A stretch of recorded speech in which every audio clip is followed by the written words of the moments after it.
Меня завалили вопросами насчет полковника, разъясняю ситуацию. Я работала музыкантом в Центральном доме армии.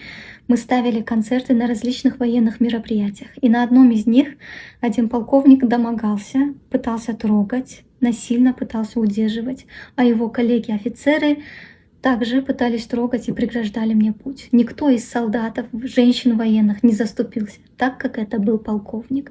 Даже наши командиры, которые отвечали за музыкантов, молча на это смотрели. Единственный, кто остановил, это мой коллега-певец Илья Зандаш. После выступления я пожаловалась другому офицеру, и он с такой ухмылкой ответил: «Ну вы же приехали нас развлекать, так развлекайте». Обратно в дороге, когда я в автобусе ревела, другие мои коллеги, женщины-музыканты, сообщили, что такой случай не единичный, у них бывало даже похуже, но они не будут заявлять, так как им нужна эта работа. Но я по-любому написала заявление, и человек попросил у меня прощения. Итог, чему научила меня эта ситуация? Во-первых, ценить себя и работать там, где тебя ценят. Во-вторых, не быть заложником собственных принципов. Мой принцип был в том, чтобы отслужить своей родине. Но если это идет вразрез с твоей безопасностью, оно того не стоит.